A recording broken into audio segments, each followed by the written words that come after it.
We're doing Brunch with Bernie today. Senator Bernie Sanders will be with us, taking your calls. 866-987-THOM, our national town hall meeting, live right now. And Bernie, welcome to the program. Good to be with you, Tom. Great to have you. This is the Thanksgiving holiday here, and the holiday weekend. And I'm curious your thoughts on the juxtaposition of we should all give thanks on the one hand, and basically a political contingent among us saying, oh, no, we need to cut programs and Social Security and everything else. I don't get it. Well, first of all, let me wish you and Louise and all of our listeners a very happy Thanksgiving holiday. It's one of my very favorite holidays. I love it. Mm-hmm. Families get together and friends get together. And here, as I look out the window in Burlington, Vermont, it's snowing, and I think it's going to be a very beautiful weekend. But I think we're also cognizant of the fact that these are enormously difficult times for millions and millions of Americans. And sometimes, family and holidays make people more aware of the difficulties in their own lives, and a lot of folks get depressed and so forth. So we should be very aware that this is just an extremely difficult moment in American history, and that if people are hurting right now, they should understand they are not alone. There was just a study that came out which said some 45% of the American people are experiencing economic anxiety, having a hard time paying their rents and their mortgages and their food bills and transportation, just hanging on economically. So these are really tough times for so many people. And we want people to understand that, it's not just a personal failing. This is a system that's failing, and we need to stand together to make fundamental changes so that we fulfill the potential of this great country, which, among many other things, means that all of our people should enjoy at least a minimum standard of living, having the food that they need, the shelter they need, the education they need, the health care they need. And we've got a long way, clearly, to make that happen. I think there's a piece of good news out there. Tom, not everybody may agree with me. And I know our friends in the corporate media are moaning and groaning about the so-called failure of the super committee, which we have talked about a whole lot on this program in recent weeks. But what I want to say is yes, I wanted to see some kind of agreement reached because I do believe that deficit reduction is a serious business. We have a $15 trillion national debt. But everybody must remember how we got to where we are right now. And we got to this deficit situation because of two wars brought about by President Bush that were unpaid for. We got to where we are because we gave huge tax breaks to the wealthiest people in this country with no offset, passed a Medicare Part D prescription drug program unpaid for under Bush, and most importantly, because of the illegal behavior, the recklessness on Wall Street, which drove us into this terrible, terrible recession, revenue to the federal government is significantly down. When you have 25 million Americans unemployed or underemployed, small businesses struggling, you're not going to get the revenue that you used to have. And those are the reasons we're in the deficit we are right now. So as somebody who is the chairman of the Defending Social Security Caucus, I did everything that I could, along with many other members of the Congress, to say, hey, Super Committee, do not balance the budget. Do not do deficit reduction on the backs of the sick, the children, the elderly, low-income people who are already struggling terribly in the midst of this horrendous recession. Do not cut Social Security. Do not cut Medicare. Do not cut Medicaid. So the fact that the Super Committee did not reach an agreement by which some wanted, literally, the Republicans wanted to actually lower the tax rates for the wealthiest people in this country. And they wanted to devastate Social Security, Medicare, and Medicaid. So I think that for millions of Americans, in a sense, that was a victory. And I think we are at a moment right now where the playing field is as clear, political playing field is as clear as it can be. I think that the Republican position, frankly, is a fringe position. Maybe 10, 15% of the American people think it makes sense that at a time when the wealthiest people are doing phenomenally well and their effective, i.e. real tax rates, are the lowest in decades. That's what Warren Buffett tells us every day. And at a time when we have multi-billion-dollar corporations making huge profits and in some cases in some years, not paying a nickel in taxes because of all the loopholes that they enjoy. And at a time when we have tripled military spending since 1997, what the American people are saying is, yeah, we are concerned about the deficit, but you got to do it in a fair way. Ask the wealthy and large corporations to start paying their fair share in taxes. Take a hard look at military spending, but do not balance the budget on the backs of an 85-year-old elderly person who, if the Republicans got their way, would have seen a $1,000 reduction in Social Security benefits over a 20-year period. From 65 to 85 would have been a $1,000 benefit. And when you got 50 million people in this country today who have no health insurance, you must not throw children off of Medicaid or deny health care to millions of other working adults. So at the end of the day, my view was that no deal was better than a bad deal. And that's where we are right now. But Bernie, with regard to the media, I mean, I don't consume a lot of it, but we get up in the morning, Louise will turn on Joe Scarborough's show, and all the politicians that he's had on, all the media heads, they're all bemoaning the fact that there weren't cuts in these social safety programs. I'm curious, how many calls from constituents have you gotten saying, you really need to cut these social welfare programs, and you really need to, like Pat Toomey said, really need to cut the taxes on the job creators in America? How many calls have you got? To be honest with you, I can't swear. I do talk to my front desk, and I get a report every day on the calls that we're getting. We get calls in Washington, we get calls in Vermont. To the best of this is what I do know. We have gotten dozens and dozens and dozens of calls saying, Bernie, do your best to make sure that we do not cut Social Security, Medicare, and Medicaid. You know what the calls I'm getting right now in Vermont? It's below 30 degrees. It's snowing. We are getting many, many calls from working families, older people, families with children who are now unable to heat their homes, and they are scared to death about what happens when the weather gets colder because LIHEAP funding has been cut substantially. LIHEAP is the Low-Income Heating Assistance Program. I worked very hard to double funding for that program a couple of years ago. Now it has been substantially cut. We're trying to get funding back up again. But those are the calls. To the best of my knowledge, Tom, and I may be wrong on this, but I don't recall getting one call, not one call from a Vermonter saying, you got to cut Social Security, Medicare, and Medicaid, and you got to give tax breaks to the wealthiest people. I do not believe that I've gotten one call to that tune. So I think maybe that's because you don't take calls from lobbyists. But what I think you're seeing on the television is part of an effort. There are billions of dollars being invested in telling young people Social Security is going broke, Social Security is not going to be there. The way we have to move toward deficit reduction is slash social programs. This has nothing to do with deficit reduction. This is the ideology of right-wing extremists. They have had this view for decades. They have never liked Social Security, and they hate it even more today because Social Security has worked. It has done what it was supposed to do when it was started in the 1930s, substantially reduce poverty among seniors. They don't like Medicare because Medicare, while it has its share of problems, is run a lot more efficiently than the private health insurance companies. And what they want to do is move all health insurance to the private sector so those guys can make more money. We're talking about an ideological struggle right here, not deficit reduction debate. So very, very true. It's our Brunch with Bernie hour. Senator Bernie Sanders taking your calls right after this, 15 minutes past the hour on the Thom Hartmann Program.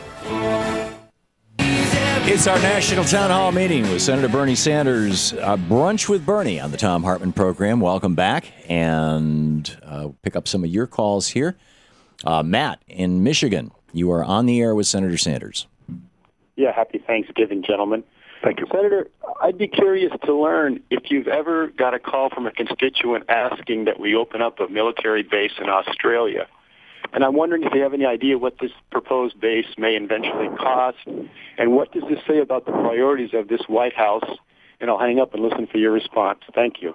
Matt, I am not aware that I have gotten a call from a constituent telling me that we should open a military base in Australia. In fact, perhaps in any other part of the world. We have a whole lot of military bases I think you've asked a good question. I think the president has given his reasoning. I have doubts about what we're doing right there. I think, if anything, at a time when we are spending as a nation more on defense than the rest of the world combined, when we have so many economic problems at home, I think among many other things, we have to take a hard look about whether or not we need the existing military bases around the world, let alone creating new ones. Dave in Long Beach, California, you're on with Bernie. Hi, Bernie and Tom. I pay attention. I listen to you every day. I pay attention to the blogs every day. But one thing I can't pin down, when was the exact date and by what act was it that Obama formally moved the wars onto the budget? Because it seems to me, if he's not going to trumpet it, we should be trumpeting it, at least maybe on the anniversary of it, to let people know that, that we took responsibility for these costs, and that's part of the ballooning right. What you got, Dave, is roughly speaking, I don't have the numbers in front of me, so I may be off by a few billion here or there. You have a ongoing defense budget of about $500 billion a year or more, and then on top of that, you have a couple of wars, the wars in Afghanistan and Iraq, which are running maybe a little bit less now than $200 billion a year, adds up to about $700 billion. The concern that I have is that when you're dealing with that much money and when you're dealing with an enormously complicated budget in the Defense Department, that it is easy to shift money around. It doesn't take much imagination to know that creative accountants can push money into the war effort and say, hey, we've lowered defense spending, et cetera, et cetera. This is actually the Department of Defense authorization bill is coming up very shortly, and this is an issue that we'll be watching. Bottom line here is that, as I mentioned earlier, when we have triple funding for the Defense Department since 1997, spend more now than the rest of the world combined, I think it is time to take a hard look at military spending at bases around the world. We're defending some countries that are now wealthier than we are, and I believe we can make significant cuts in defense spending, and we got to make sure that, as you indicate, the accounting is up front so the American people know what's going on. Virginia, listening on KPOJ in Portland, Oregon. You're on the air with Senator Bernie Sanders. Hello.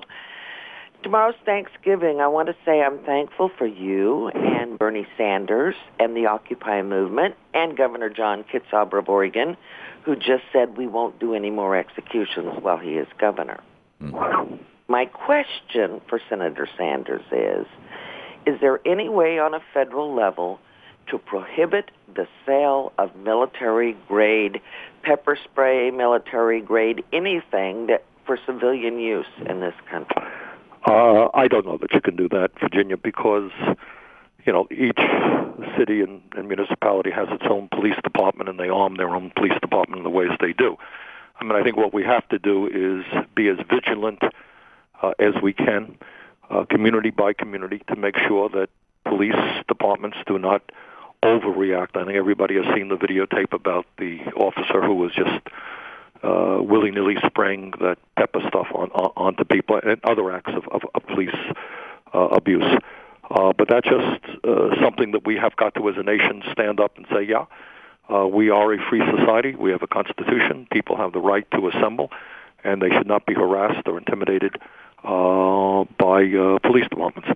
On the other hand, I think, as you've indicated, this is Thanksgiving, and I also want to say a thank you to the Occupy Wall Street movement, and I'll tell you why.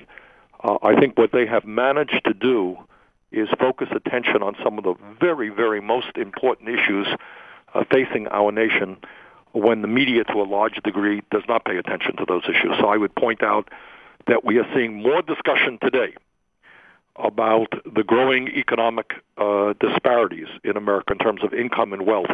I think we've had more discussion in the corporate media in the last 2 or 3 months than we have had in the last many, many, many years.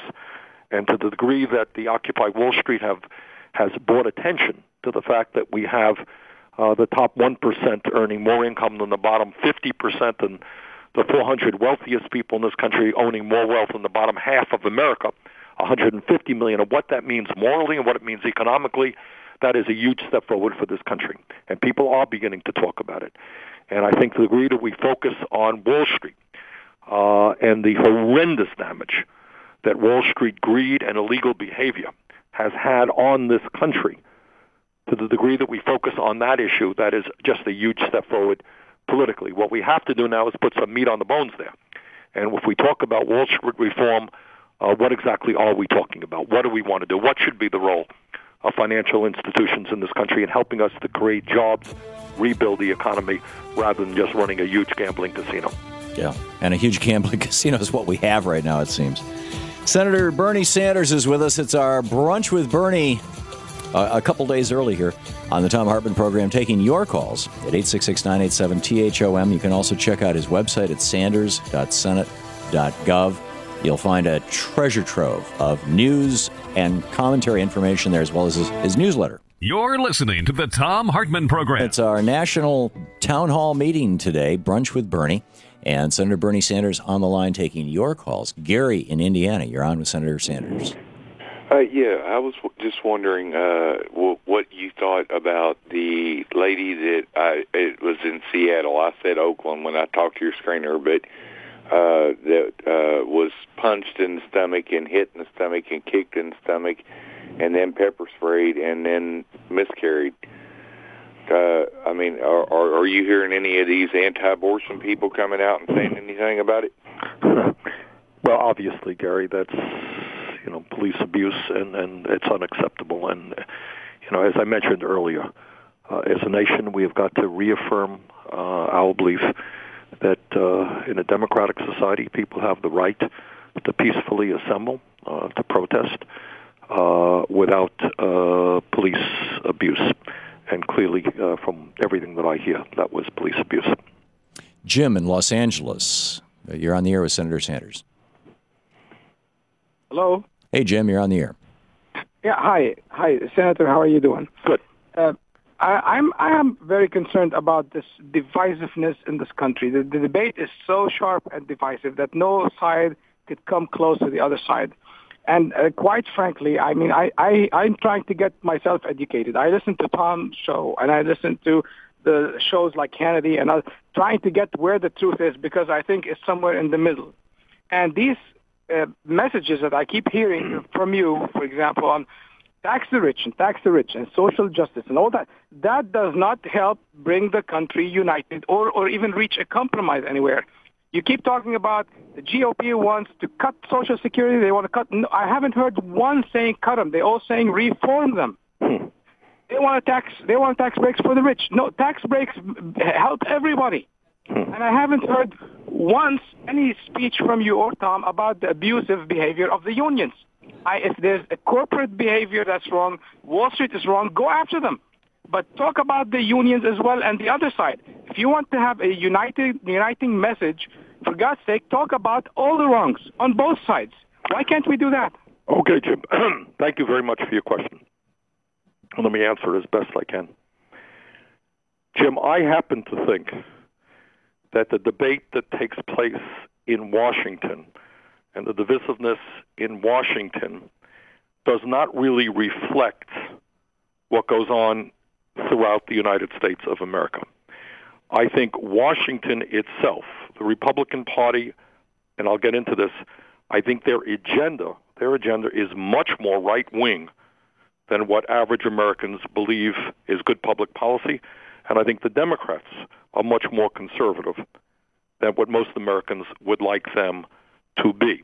So if your suggestion is why can't in Washington we reach some happy middle ground, well, that would be great, and I would love to see that.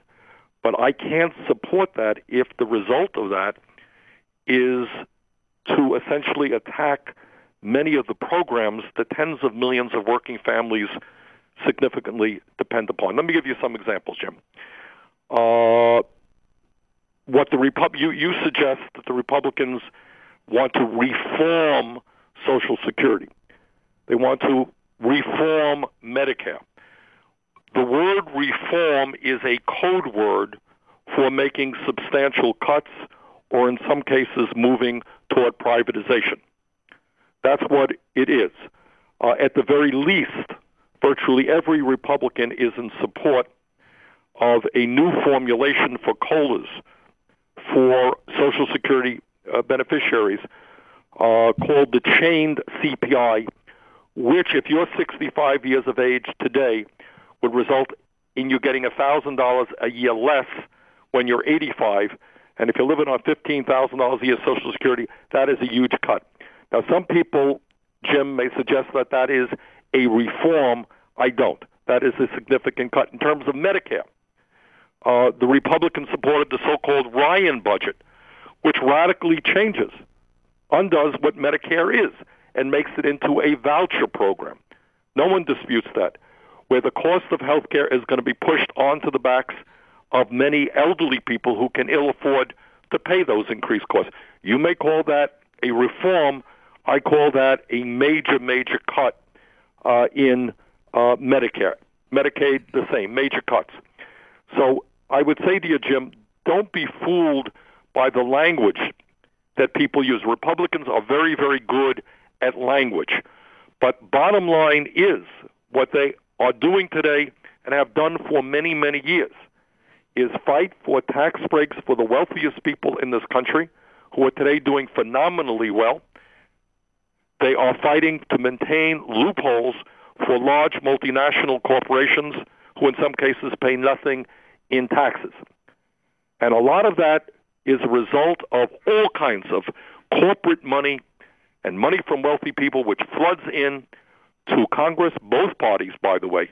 But right now, in my view, what you have in the Republican Party is a right-wing extremist party which is way out of touch. You want to talk about compromise? Let's compromise. That's fair. But every poll that I have seen, Jim, makes it clear that the American people are saying, don't cut Social Security, Medicare or Medicaid. Ask the wealthy and large corporations to start paying their fair share of taxes. That should be the premise that we go forward on. And I think the Republicans are way, way, way to the right on those issues and way out of touch with ordinary Americans. Cody in Iowa, listening on our iPhone app, on the Thom Hartmann iPhone app. Cody, you're on the air with Senator Sanders. Senator Sanders, I just wanted to ask you, the U.S. has been through its own financial issues, and now we have European unions that are collapsing kind of one after another now. With China, the inflated currencies, do you think that they have the capability to hide their real financial issues, and are they possibly headed for the same situation, and what will that do to the American economy? Cody, that's a good question, and there's been a lot of discussion about that. There's been a thought among some economists that the explosion of the Chinese economy, the huge increase in their economic growth, could be a bubble which could burst. And clearly, given the size of the Chinese economy, if that in fact happens, it will certainly impact the world's economy. But China is an authoritarian country. Should we believe everything that we see in terms of what they make public about their financial situation? I suspect not. So you're asking a good question, but I just don't know more than that. Amy in San Diego, listening on KTLK. Amy, you're on the air with Senator Bernie Sanders. Good morning. I hear all the time from right-wingers that Wall Street did nothing wrong. Is that true?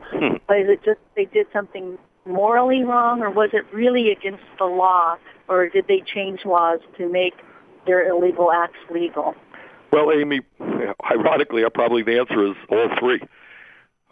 They certainly spent a huge amount of money, something like $5 billion over a 10-year period, in order to bring forward the deregulation of Wall Street, which resulted in the actions that led us to the recession right now. So did they try to change the law? No one doubts that. They spent a huge amount of money undoing many of the regulations that had been in existence since the Great Depression. So that's number one. Did they act morally unacceptably? Of course they did. No one doubts that they were selling products, financial products, which were worthless, and that many of them, in fact, knew exactly that. You have rating agency. I always get a kick out of everybody's worried about Standard & Poor's, S&P's analysis of the American economy and should it be degraded and ratings lowered. Standard & Poor's and the other rating agencies were giving AAA ratings to securities that were worthless, and they were part of the problem. So I would say, and are there people who, given the weakness of financial regulation and the laws there, committed illegal acts? The answer is, I think, very clearly they did, and you're beginning to see some of that come out right now. So I think, Amy, what Wall Street did is they acted illegally. They put billions of dollars to deregulate so they can do the mergers and get involved in the speculation that they are currently continuing to do. So I would say the answer to your question is yes, yes, yes. Okay. We have just 1 minute, Robert, to the break. Robert in Meridian, Texas. Probably time for you to ask the question. Bernie can answer it on the other side. Okay, yes. Thank you for Bernie and Tom for rooting for the underdog. It basically boils down to this tax reform issue. Remember, I called back and wanted something done, not from y'all, but then Cornyn and Hutchinson said something about, no, we need to reevaluate taxes and how it's done. My big question is, I've heard it said that the middle class and poor aren't fairly paying their taxes. Can you comment on that? Sure. What about the $1 million per minute on a military budget? That kind of... Okay. Thank you, Robert. Oh, well, Robert, I regard it as really pernicious that you have rich guys and these corporate-funded think tanks have come to the conclusion that the poorest people in this country who are suffering terribly are not paying enough in taxes. The truth is that virtually all working people pay FICA taxes. When you fill up your gas tank, you're paying federal gas taxes. Poor people do pay taxes. But the reason they're not paying all that much is because they're not earning very much. You have an incredibly unequal distribution of income in this country. You're listening to the Thom Hartmann Program. Visit ThomHartmann.com for audio and video archives. 10 seconds, finish your thought, Bernie. Well, that's about it. I mean, low-income people are not paying a whole lot in federal income taxes because they are earning. Their earnings have gone down very, very substantially. Rich are paying more because their earnings have gone up substantially. Okay. We'll be right back. Back to your media support group for We the People, the Thom Hartmann Program. Jeff in Colorado, you're on the air with Senator Bernie Sanders. It's our Brunch with Bernie hour here. Tom, if we can go back to Yes, sir. Hang on just a second, Jeff. Yeah, Jeff can just hang on. I wanted to make this point. What the right wing is doing when they talk about how poor people are paying little in taxes, it's the same old wedge approach that they always use. What they want to do is turn the middle class against the poor rather than allow, as we are seeing today, working people, middle-class people, upper-middle-class people, low-income people stand together to fight for a system that benefits everybody. But the point here is there's a study that just came out today. 45% of the American people are struggling to pay for their basic needs, food, housing, transportation. Top 1% earns more income than the bottom 50%. More people are living in poverty today than any time in American history. And the Republican right-wing approach is not to ask the wealthy, and large corporations are doing phenomenally well, to start paying their fair share, but to attack poor people. And I think that is a disgrace, and I think we've got to see our way through that and understand what they're trying to do. Okay. And totally agree. Jeff in Colorado, you're on with Senator Sanders. Yes, Senator. In my experience and what I've been involved with the past 25 years is that individuals in Christian churches have clothed the naked. They've given heat for people that need it and food to the poor. And this is the main drive of not the government, but individuals that have done this, not the government. So we can't, I'm not saying the government can't do nothing. I'm just saying they could do a little bit. So, Jeff, you disagree with George Washington when he signed... Tom, yes, I do. Jeff is representing a point of view that I hear fairly often. Jeff, if you could please finish your thoughts on that one. Yeah. All right, that's one point. And then the other one is that, as I've heard you for many, many years, I've been involved in the political fight for 25 years. Most Americans, in my estimation, do not agree with your socialist ideology, okay? And because we don't, you could see it in 2010, and you're going to see it in 2012. Mm-hmm. I'm not talking about a right-winger. I'm just talking about, for myself, an individual, an independent, but you're going to see in 2012 that we're probably going to take the Senate and maybe the presidency. Doesn't matter either way. The country's shifting in this way, and there's about maybe 15-20% of people that are occupiers, if you want to call them, socialists, communists, and that whole thing. But I'm sure you're a good person as an individual. I'm not knocking that. Right. I'm just saying as my thing is that we... I think I've got your question, Jeff. Thank you very much. And happy Thanksgiving to you. But let me just deal with Jeff's point, because I hear it fairly often. Jeff's point, his first point was, well, gee, you really don't need the government, that we have churches and private charities out there who can provide health care, food, housing to the people who need it. And I tell you, I am on a chairman of a subcommittee, and I have my ranking member saying the same thing. And Jeff, what I would say to you is, thank you and other churches and nonprofits who are doing as much as they can to try to help the poor. But if anybody thinks that private charity or the private charity alone is going to address the fact that 50 million people in this country have no health insurance, you are sorely, sorely mistaken. Every other country in the industrialized world provides health care to their people as a right. We are uniquely different in that respect. And let me tell you, private charity is not going to do that. And the same thing with food, the same thing with shelter. Do private charities and churches play a very good role? They do. We should respect that. But on the other hand, the magnitude of the problem is such that it is not going to be private charities that do it. We need to make sure as a nation that we have a commitment, that we will no longer have the highest rate of childhood poverty in the industrialized world, 22% of our kids living in poverty, millions of seniors making the choice between prescription drugs, food, or heat. So, Jeff, what I would say to you is thank you for what you're doing, but that is nowhere near enough in terms of the magnitude of the problem. Second point, you may have a crystal ball. I don't. I don't know what's going to happen in the 2012 elections. But this is what I do know. If you're looking at what's going on in Wisconsin, if you're looking at what went on Election Day in Ohio and other states, if you're looking at the growth of the Occupy Wall Street movement, which, by the way, I would say to Jeff, when people are polled, when I read these polls, they say, well, do you agree with what these guys are saying, Occupy Wall Street, or do you agree with the Tea Party philosophy? Far more people agree with the Occupy Wall Street belief that there's something wrong in America when so few have so much and so many have so little. So, Jeff, I can't predict the election results. I hope you're wrong. I hope the Democrats stand tall, make it clear they are on the sides of working people, no more tax breaks for the wealthiest people and largest corporations, protect working families. I think if they do that, they will not only win, but win a big victory. Bernie, we just have a little less than a minute before the end of the hour, so not enough to bring in a caller.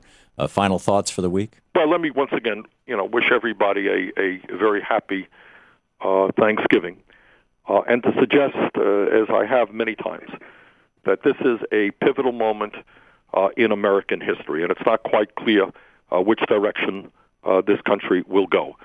But I am seeing a lot of very good things out there. I am seeing in state after state working people coming together to understand that there is something fundamentally wrong when the middle class is disappearing, when poverty is increasing, and when the gap between the wealthy and everybody else is growing wider. And I think if people stand together, stay focused on economic justice, we can turn this country around in very important ways.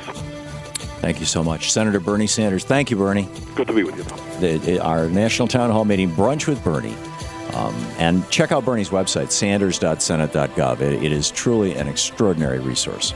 We'll be back.